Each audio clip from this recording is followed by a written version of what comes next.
안녕하십니까. BTN 특집기획 조계종 제34대 총무원장 선거 특별 자담회 진행을 맡은 차차석입니다. 지난 시간에는 오늘 10월 10일 실시되는 조계종 제34대 총무원장 선거의 의의와 전망에 대해서 각계의 패널들을 모시고 다양한 의견을 나누어 보았습니다. 오늘은 그 두 번째 시간으로서 불자들은 과연 어떠한 총무원장상을 바라고 있는지, 또 이 시대가 원하는 종교 지도자의 역할과 자격은 무엇인지 등에 대해서 다양한 패널들을 모시고 말씀을 나눠보도록 하겠습니다. 먼저 오늘 나와주신 패널들을 소개해드리겠습니다. 좌측에 행복119라는 저서와 강연, 또 덕분입니다라는 인사말 등을 통해서 우리 사회의 불교적 힐링 확대를 위해서 노력하고 계신 금산 효심사 주지 성담 스님 나와 계십니다. 덕분입니다. 네, 반갑습니다, 스님. 우측에는 불교생명윤리협회 생명윤리위원장이고 개간 불교평론 편집위원장 등 다양한 불교 활동을 펼치고 계신 한국교원대 박병기 교수님 나와 계십니다. 반갑습니다. 네, 반갑습니다. 마지막으로 참호불교 제가연대 사무처장 등을 역임하시고 현재 불교 발전을 위한 다양한 조사와 연구를 진행하고 계신 NGO 리서치 윤남진 소장님 함께해 주셨습니다. 반갑습니다. 네, 반갑습니다. 네. 바쁜 시간 내어주셔서 감사드리고요. 오늘의 주제는 불자들이 바라는 총무원장상은 무엇인가 이건데요. 먼저 VCR을 함께 보시고 본격적인 대담을 이어나가도록 하겠습니다. 오는 10월 10일 선출될 조계종 제34대 총무원장에게 가장 필요한 자격 요건은 인격과 가치관이라는 조사 결과가 나왔습니다. 불교 포커스와 NGO 리서치가 공동으로 지난 7월 21일부터 8월 2일까지 스님과 제가신도 169명을 대상으로 설문조사를 실시했었는데요. 총무원장의 자격 요건을 묻는 질문에 인격과 가치관이란 답이 25.4%로 가장 많았고, 다음으로는 화합, 참여 종단 운영, 지계 청정, 쇄신 의지 등의 순으로 나타났습니다.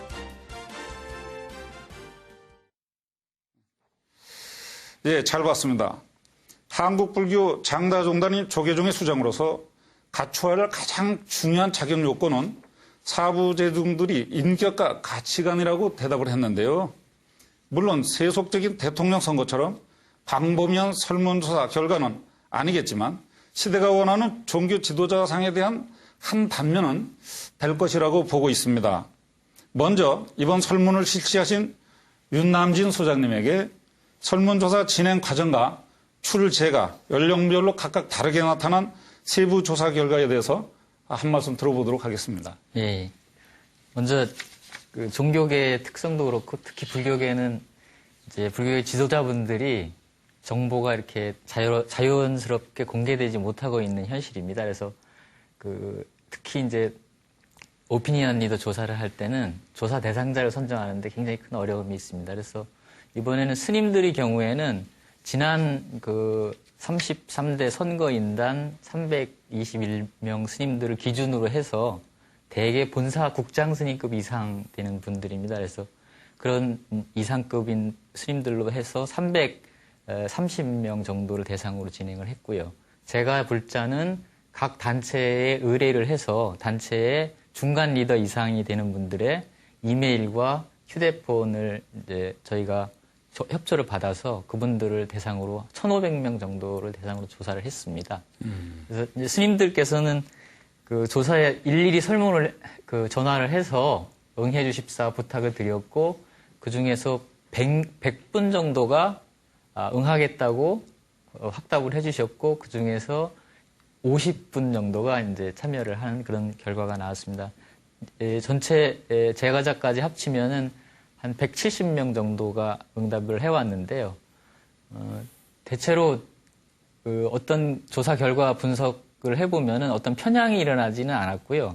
저희가 생각하는 상식적인 선에서 결과가 나왔다고 생각됩니다. 다만 이제 여기서 제일 많은 비율을 차지하고 있는 비구 스님들과 우바세라고 할 수 있는 남자 신도분, 제가불자분들의 의견이 약간 좀 차이점이 있었는데요. 대체로 동일했지만 그 지도자들이 총무원장의 자질이나 자격, 그다음에 갖추어야 될 어떤 그런 능력 면에서 재가불자들의 경우에는 남성 재가불자들의 경우에는 좀 행정 능력과 사회적 지도력 이런 것들을 좀 더 다른 전체 평균치는 이제 인격과 가치관이나 또는 이제 여러 가지 그 사회적 덕망이나 이런 것을 더 중요시했다면은 남성 재가불자들과 같은 경우에는 좀 사회적 지도력뿐만이 아니라 그것도 그렇고 또 어떤 행정 능력을 가진 분이 되셨으면 좋겠다는 바람이 좀 큰 거. 그 이외에는 거의 유사하게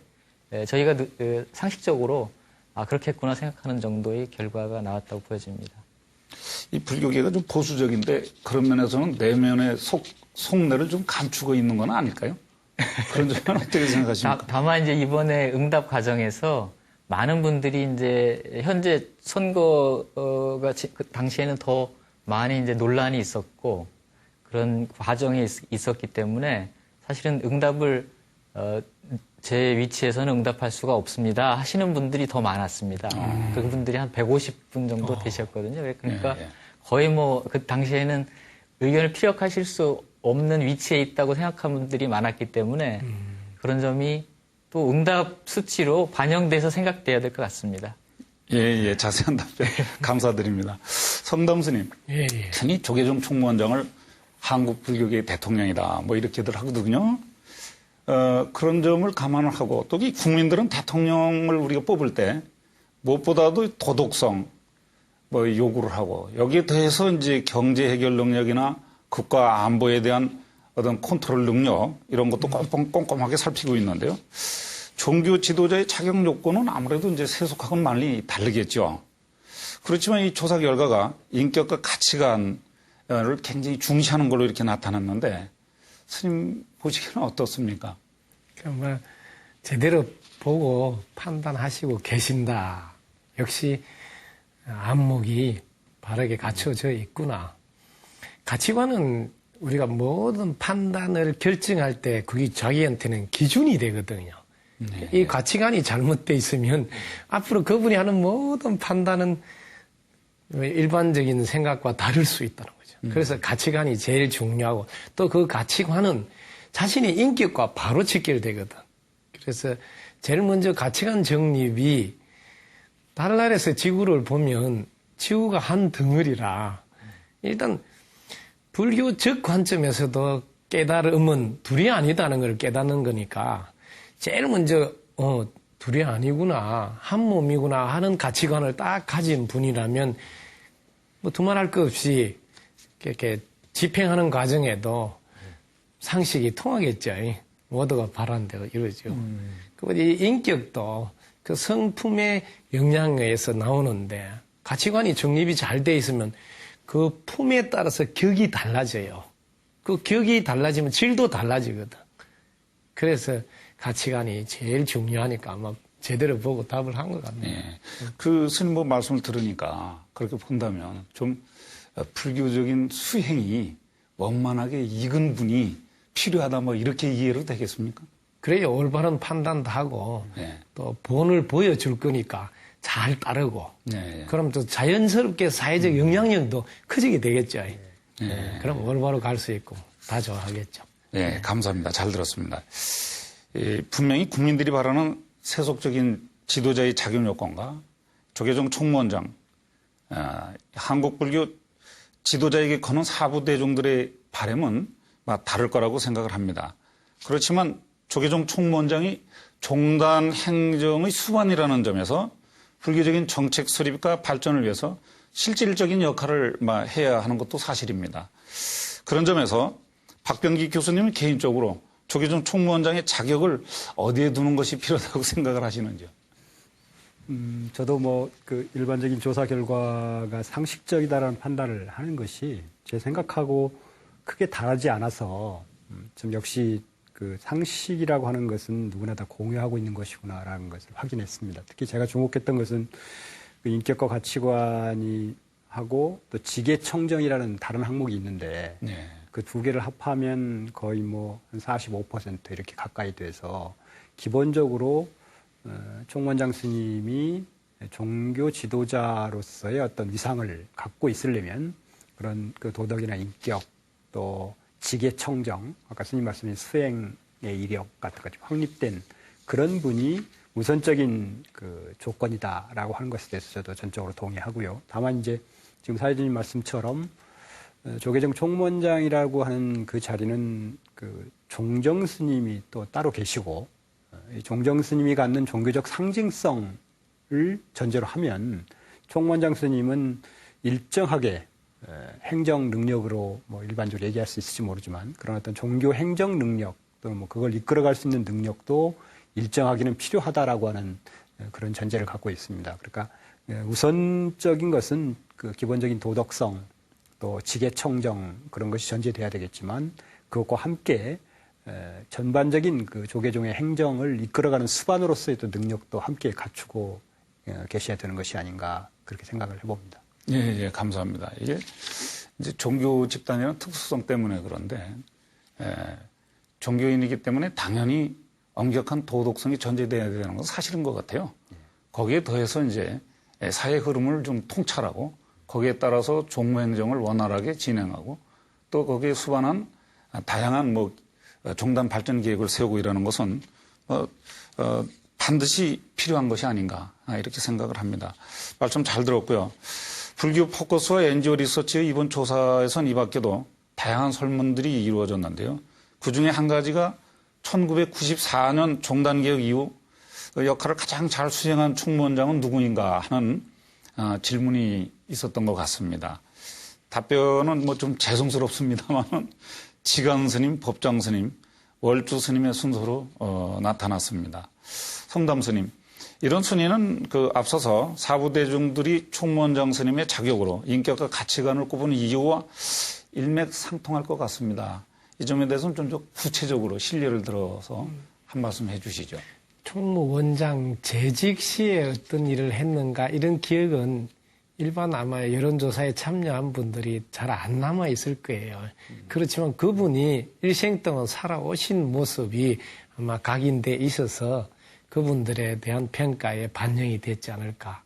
예를 들면 뭐 지관 스님 같으면 그동안 우리나라의 불교의 교학의 체계를 꾸준히 세우시는 가산불교 뭐 대살림이라는 이런 것을 편찬하시고 또 율사로서도 청정한 모습 보이고 이런 것도 반영이 됐을 것이고 또 법장 스님 같으면 생명 나눔 실천 운동 본부라 해서 꾸준히 보살 행하는 모습들을 보고 아마 각인이 돼서 반영하실 거고 월주 스님 같은 일찍 사회 운동에 뛰어들어서 깨달음이 곧 보살행이다 이런 실천으로 아마 그분에 대한 이미지가 각인된 분들이 아마 참고를 해서 반영이 된 프로테지나 결과다 이렇게 생각합니다. 그렇게 보면 이제 실제 종무를 집행을 한거나 혹은 그 종단 발전을 위해서 어떤 기획을 하거나 장기적인 뭐 비전을 뭐 세우거나 이런 것보다는 그 이전에 이미 다양한 사회 활동을 통해서 대중들에게 각인된 이미지가 더 큰 역할을 했다. 이렇게 파악을 해도 되겠습니다. 네, 왜냐하면 대부분 사람들은 기억을 못하고 있어요. 총무원장 시에 뭐 했는지 잘 몰라요. 그러니까 아마 그분 살아온 일생에 대해서 아마 평가가 반영됐다고 보는 게 아마 더 정확할 거예요. 예, 잘 들었습니다. 아마 그 조계종 총무원장의 역할 그리고 이에 대한 평가는 스님 말씀처럼 실질적인 업적이나 업무에 대한 평가와는 아마 별개가 아닌 것 같습니다.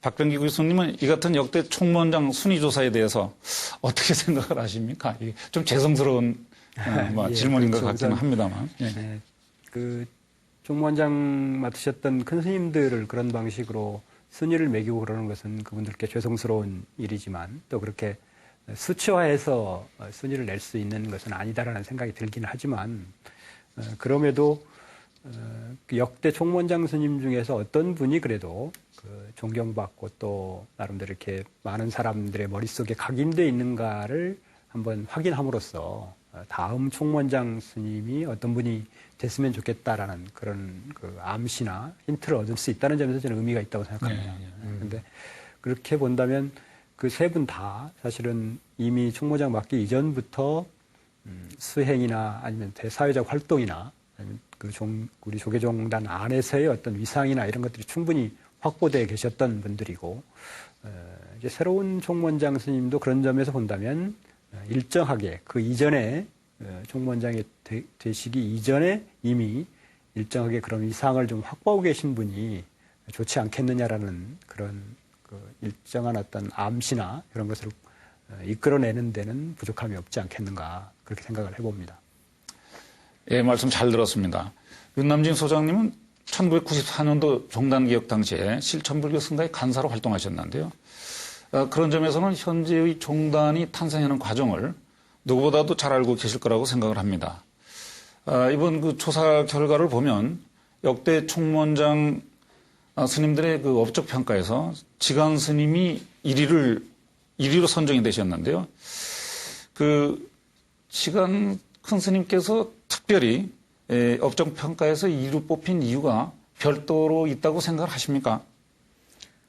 예, 제가 그 종단 개혁 이후에 그 총무원에서 이제 월주 스님도 모시고 월주 스님께서 제창하셨던 깨달음의 사회화 운동 간사를 맡아서 이제 인연이 있었고, 또 법장 스님 때는 법장 스님 당신 자신에 대한 그 의혹 제기가 있어서 저희가 참여불교 제가연대에 제가 있을 때 그렇다면 출제가가 공동으로 그 문제를 조사해서 해결하자. 그래서 이제 받아서 그거를 받아들여 주셔갖고 문제를 양명하게 해결을 한 그런 경험도 있었고 있습니다. 그리고 지관 스님 때는 범불교도 대회를 할 때 봉행위원회 제가 부대변인 일을 하면서 같이 이제 일을 하면서 옆에서 지켜볼 그런 그 기회가 있었는데요.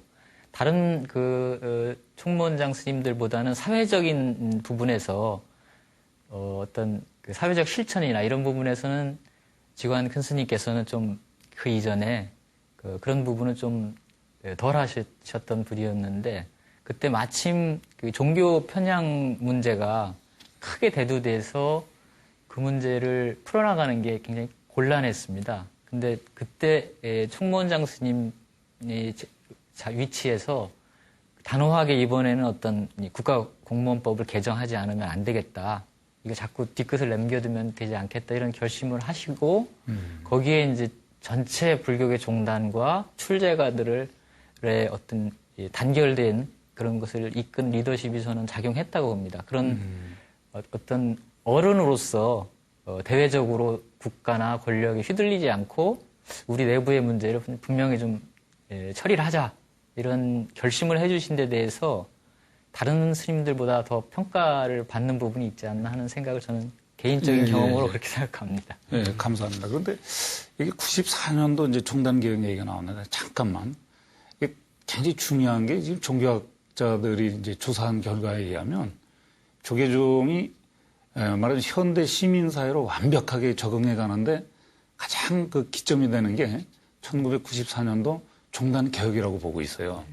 그 얘기는 또 지금 현재 많은 젊은 스님들이 이미 해방 이후 현대화된 교육을 받았기 때문에 그 이전에 종단 어떤 시스템에 대해서 적응하지 못하거나 아니면 그거의 변화를 요구했고, 그 결과 1994년도 종단 개혁이 가능했다, 이제 이렇게 보거든요. 그런 점에서 보면 이제 그 이후에 총무원장 스님들, 특히 지간 스님 같은 경우는 시대의 흐름을 좀 통찰하지 않았을까. 그 다음에 거기에 대해서 막 앞장서서 막 적응하고 이끌어가지 않았을까. 이런 점이 좀 더 대중들에게 호소한 건 아닐까. 이런 건 어떻게 생각을 하십니까? 예, 그런 측면이 충분히 있다고 생각합니다. 그 이전에 이제 총무원장 스님들께서 업적이라면은 무언가를 이제 새로운 시스템을 만들고 제도화시키고 하는 부분에 사실 힘을 집중하지 않을 수 없었던 시기였는데, 이제 지관 큰 스님 때 와서야 이제 우리가 사회적으로 어떤 위치에서 어떻게 그 활동을 해나가든지 아니면 역할을 해나갈 것인가, 이 문제에 대해서 본격적으로 자기 정체성이나 이런 것을 갖게 된 계기가 아닌가, 그렇게 생각이 됩니다. 예, 감사합니다. 오늘 10월 10일 총무원장 선거를 앞두고 다양한 자담회가 열려왔고 또 열리고 있습니다. 그래서 제34대 총무원장의 자격에 대한 다양한 논의가 진행되고 있는데요. 관련 VCR을 함께 보시고 이야기를 계속 이어나가도록 이렇게 하겠습니다. 지난 7월 5일 미디어붓다와 불교닷컴, 불교저널 등 인터넷 불교 언론 3사가 총무원장의 자격을 주제로 좌담회를 개최했습니다. 이날 좌담회에선 무엇보다도 율장에 어긋나지 않는 수행자다운 스님, 범계나 비리가 없는 스님이어야 한다는 내용이 주를 이뤘습니다. 이후 7월 30일엔 불교 시민사회단체들로 구성된 사부대중연대회의가 총무원장의 자격 요건과 역할을 주제로 토론회를 열었는데요. 이곳에선 조계종 종월에 명시된 자격 요건인 다라이제를 범한 적이 없는 일정한 승납에 달한 비구 스님의 철저한 수행과 보살도 실천을 제시했습니다. 현 집행부와 차기 집행부의 과제에 대한 좌담회도 열렸는데요. 선거를 한 달이 앞둔 9월 5일과 6일엔 불교광장이 33대 집행부의 성과와 과제를 진단하고 차기 집행부의 과제 등을 점검했습니다. 이날 토론자들은 33대 집행부의 성과를 불교의 사회적 역할 제고로 평가했으며 차기 집행부 역시 사회적 문제를 해결하고 참여하는 데 더욱 적극적으로 나서야 한다고 입을 모았습니다.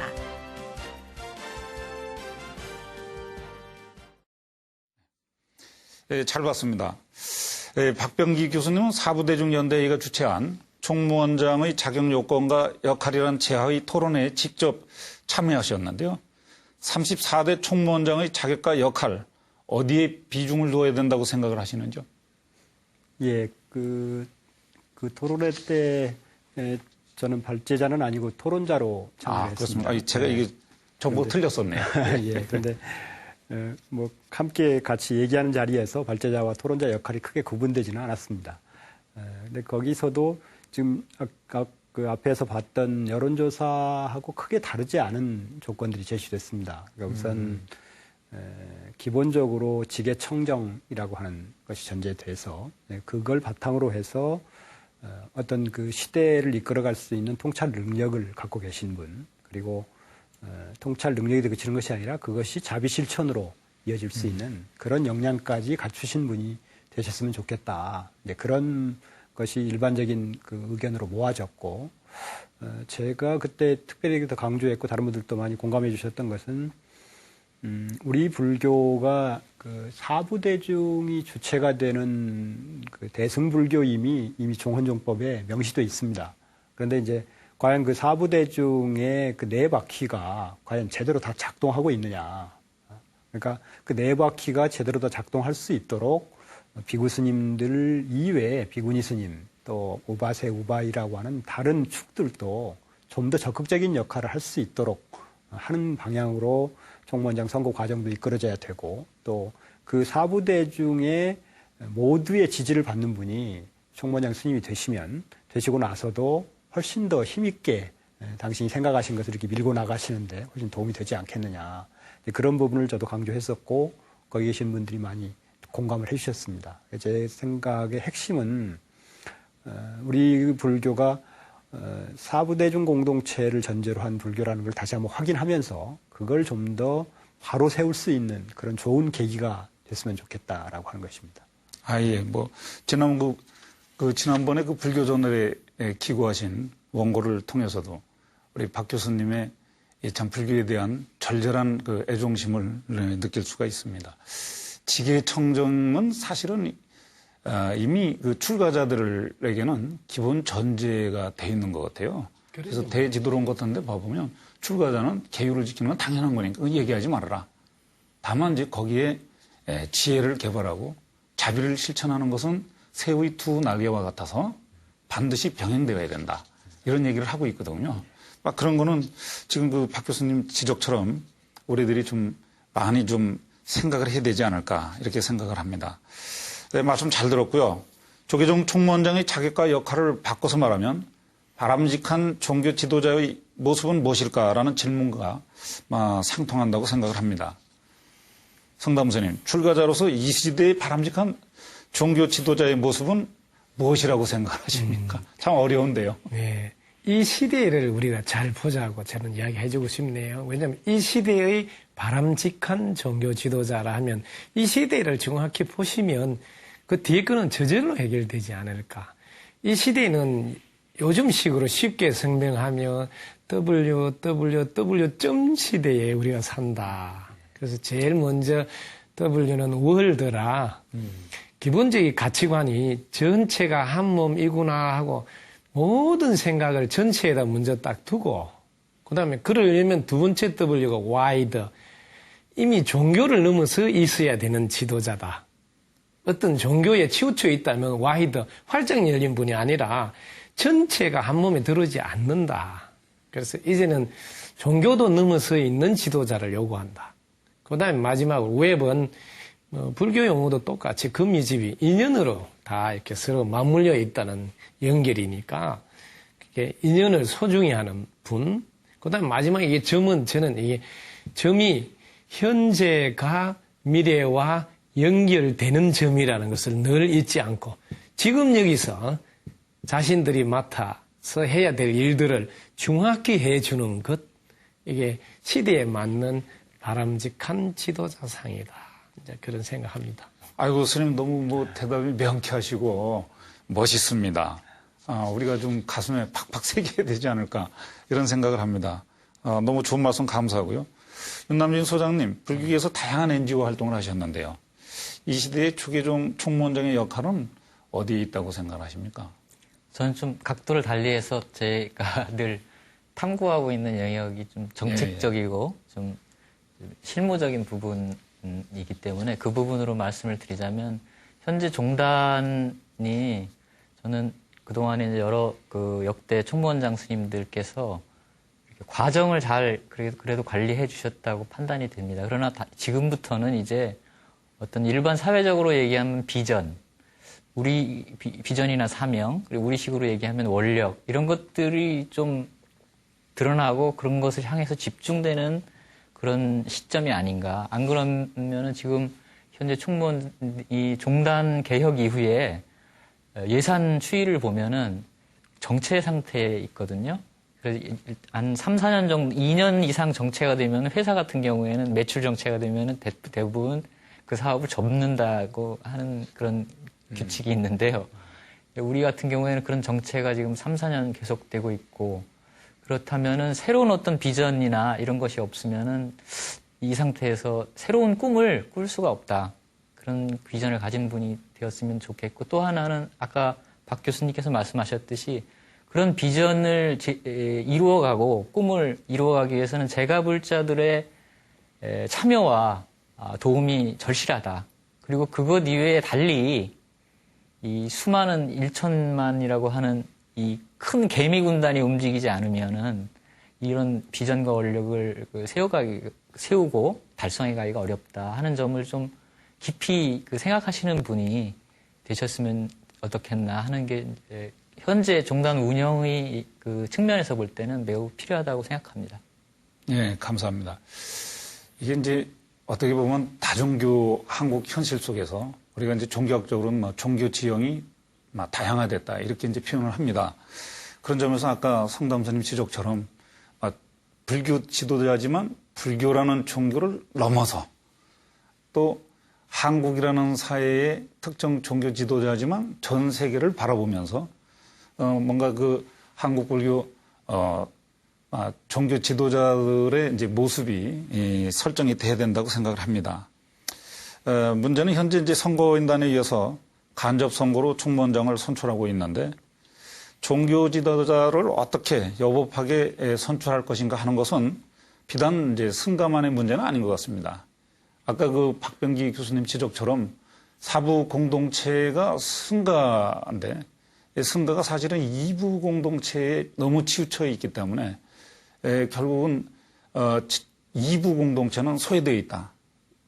현재 시점에서는 사부 공동체가 함께 뭔가 동참하면서 공업중생으로서 함께 책임질 수 있는 이런 뭔가 좀 제도를 만드는 것이 필요하지 않는가.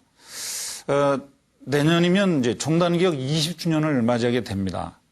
그 기점은 1994년도 종단개혁 이후 말씀인데 그런 점에서 총무원장 선출 방식에 대해서도 전반적인 고민이 요구되는 시점에 우리가 서 있는 것 같습니다. 이번 선거에 대한 의견과 바람도 마찬가지라고 생각을 합니다. 따라서 이에 대해서 먼저 윤난짐 소장님부터 한 말씀 해 주시죠.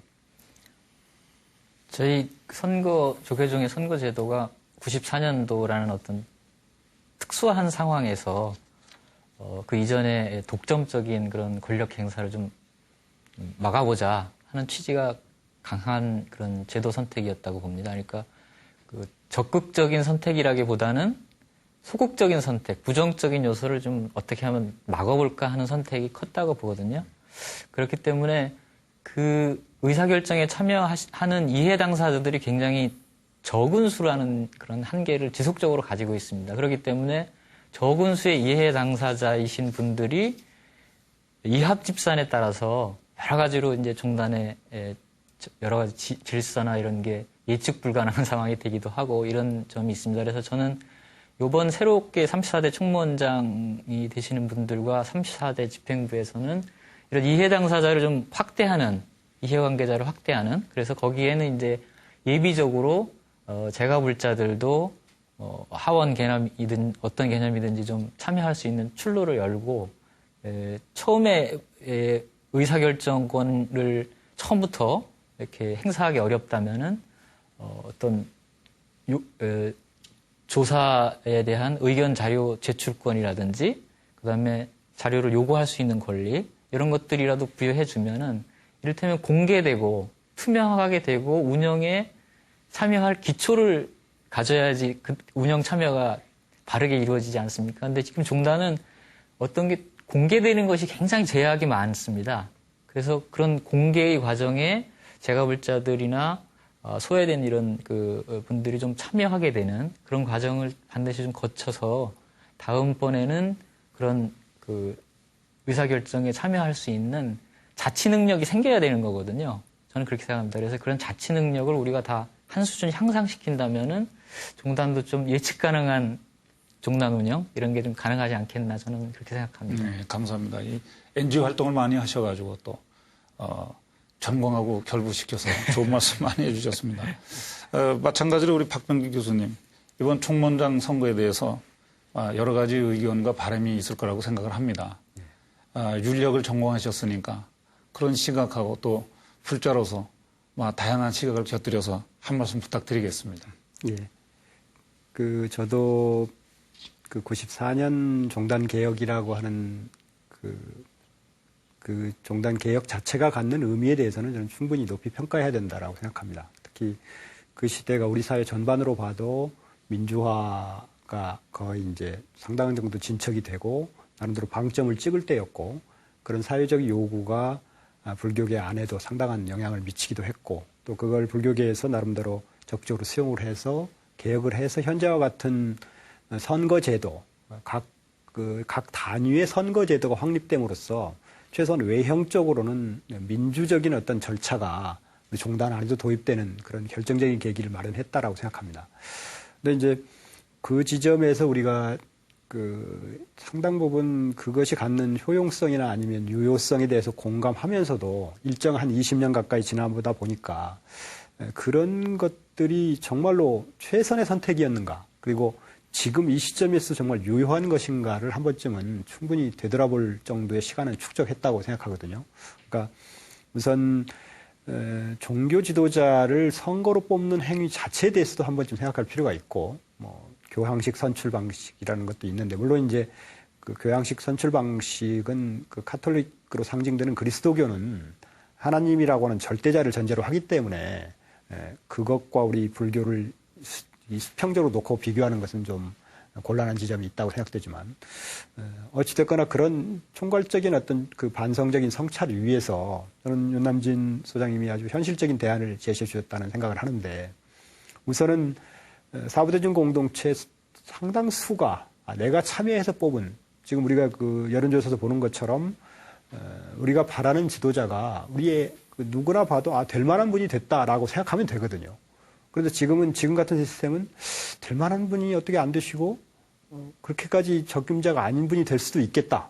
그런 우려 때문에 지금 생긴 일이기 때문에 가능하면 많은 분들이 사부대중 공동체가 참여할 수 있는 방향으로 개혁이 돼야 되고 바뀌어야 되고 그런 과정에서는 일단 1차적으로는 선거인단의 숫자를 획기적으로 늘리는 방향도 저는 좋은 대안이 될 수 있다고 생각됩니다. 다만 이제 그것이 유일한 대안이다라고는 생각하지 않는 것이 종교 지도자가 그런 방식의 어떤 그 직선제와 비슷한 방식으로 뽑히는 그런 일반 정치 지도자와는 일정 부분 다른 지점도 있어서 그 다른 지점에 대해서도 좀 충분히 유념하면서도 그럼에도 그 유념하기 이전에 지금 현재와 같은 시스템은 분명히 문제가 있으니까 선거인단의 숫자를 일단 확대하는 방향으로 가고 그래서 보다 많은 사람들의 상식이 투영되고 반영되는 그런 선거가 된다면은 뭐 선거가 끝나고 나면 우리가 기대했던 분이 됐구나라고 생각하면 누구도 이의제기를 하지 않을 거고 또 되신 분도 아주 힘있게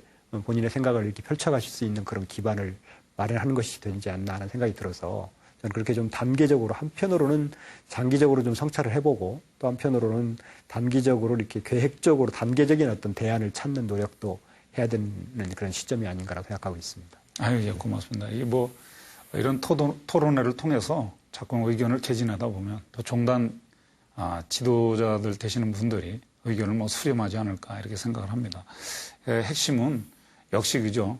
이 불교의 정체성을 살리면서도 누구나 수긍할 수 있는 선출 방식 이것이 이제 문제인 것 같습니다. 오늘 뭐 당장이 되지는 않겠지만 자꾸 뭐 노력하다 보면 좋아지지 않을까 이런 생각을 하고 마지막으로 성담선님 이번 총무원장 선거에 대한 의견과 희망사항이 있다면 그리고 방송 중에 미처 하시지 못했던 얘기가 있으면 한꺼번에 다 해주시죠. 예. 지금 이제 제가 신도나 사부 대중 모든 분들이 다 알고 계신다는 거예요. 지금 이런 식으로 선거하면 안 된다. 모르는 분이 한 분도 안 계시고 그다음에 어떻게 풀어갈 것인가의 의견도 상당히 이렇게 좁아져서 이렇게 모여져 있어요.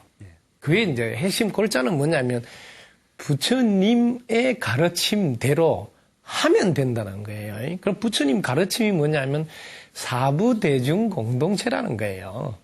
그럼 제일 먼저 지금 321명 선거인단이 사부대중이 아니잖아. 이렇게 점검하라는 거죠. 그럼 선거인단부터 사부대중, 그 다음에 종회위원이 사부대중인가? 아니잖아. 아주 쉬운 거예요. 부처님 법에 맞춰서 그냥 미비한 게 있으면 그거를 로드맵을 세우라고 저는 해주고 싶어요. 왜냐면 지금까지 쭉 하던 관례를 한꺼번에 하는 것도 무리수예요. 또 어렵고 말도 안 돼. 실천도 못하고. 그러니까 차근차근 예를 들면 종회위원 82명인데 그럼 우리가 2부 대중이 참여한다 하더라도 그럼 비구니 스님은 10명이고 비구 스님은 71명이면 이게 부처님 법에 맞는가? 부처님 법은 평등을 강조하세요. 그 공동체를 강조하시고. 그럼 지금 우리가 비구 스님이 2008년도 통계만 봐도 5,413명, 그 다음에 비구니 스님은 5,331명. 거의 비슷해요. 거의 반반이라고 보시면 돼요. 그러면 종회위원이 비구니 스님이 반쯤 되셔야지 최소한 2부 화합 대중이라도 뭐 상식이 통하는 상태다 이런 거죠. 근데 부처님은 사부 대중이 하라는데 2부 대중도 지금 제대로 상식이 통하는 즉 부처님 법에 여법한 대로 못하고 있다. 이걸 모르냐 안다는 거죠. 그래서 이번 총무원장님이 되시는 분은 예를 들면 지금 10명인 것을 이번에는 20명까지 다음 종회에 선출할 때 하고 그 다음에는 30명 하고 그 다음에는 40명에서 40대 41을 한다든지 이렇게 비전을 정확하게 제시해 주라. 왜? 한꺼번에 할 수 있는 게 아니고. 그 다음에 총무원장 뽑는 선거인단도 지금 321명인데 여기가 지금 2부 대중이 50대 50이 됐는지 보고 그 다음에 4부 대중까지 확대하는 과정을 로드맵을 제시하는 거지. 앞으로 4부 대중을 어느 정도 선에서 어떻게 확대해서 결국은 뭐 10년 뒤에는 혹은 뭐 차차기 선거쯤 됐을 때는 전 세계가 본받을 수 있는 종단 운영의 상을 지금 제시하고 하나하나 해 나가겠다고 하시는 분 계시면 그분한테 힘을 실어주고 이번에 뽑으면 지금까지 잘 해오시고 지금 모두가 여기서는 더 이상은 안 되고 한 단계 업그레이드 해야 된다는 그 요구도 부응할 수 있겠다. 그래서 어떤 분이 지금 나오신다면 그런 로드맵을 자 제일 먼저 2부 대중도 평등을 해내고 그다음에 사부 대정도 평등을 해낸다면 선출 방식에 대해서는 아무 문제가 없다고 저는 보면 사부 대정이 함께하면 절대로 편파적인 선거가 될 수 없습니다. 제일 먼저 종의원만 비구니 스님이 반만 차지해도 일방적으로 자기들끼리의 편에 의해서 편중된 정책이나 입안 자체가 통과 안 됩니다. 그래서 너무나 부처님 법에 맞게 하면 지금 막 논란이 되는 문제가 그냥 자연히 해결되는 문제거든요. 선출 방식 간접적으로 해도 되고 직접적으로 뭘 하더라도 사부 대중이 참여한다면 그분들이 현명하게 잘 뽑을 거예요. 그래서 알고 계신다는 거죠. 그래서 이번 선거에 임하는 분들은 정확하게 비전을 제시하고 그럼 10년 뒤에는 우리 조계종단도 모든 종교 지도자들이 본받을 수 있는 종단으로 거듭나고 또 세계 종교계에서도 또 선도적으로 이끌어갈 수 있는 위치에 위상이 딱 서질 수 있는 비전 그리고 그대로 실제로 실천할 수 있는 분에게 힘을 실어주는 것 이게 이번에 우리가 해야 될 일이 아닐까 그런 생각해 봅니다. 네, 좋은 말씀 감사합니다. 오늘 그 바람직한 총무원장은 어떤 모습일까 이런 점에 대해서 세 분 패널을 모시고 다양한 의견을 들어봤습니다. 바쁘신 시간에도 패널로 나와주신 세 분 모두에게 감사의 인사를 드리면서 이번 시간을 마치도록 하겠습니다. 조계종 제34대 총무원장 선거가 얼마 남지 않았는데요. 총무원장의 자격과 역할에 대한 사부 대중의 목소리가 그 어느 때보다도 높아지고 있습니다. 한국 불교의 의상을 바로 세우는 일은 바로 지도자를 여법하게 선출하는 것에서 시작된다고 말할 수 있습니다. 그런 점에서 사부 대중의 많은 관심과 협조가 있어야 되지 않을까 생각을 합니다. 이상으로 조계종 제34대 총무원장 선거 관련 특집 대담을 마치도록 하겠습니다. 지금까지 시청해 주셔서 감사합니다.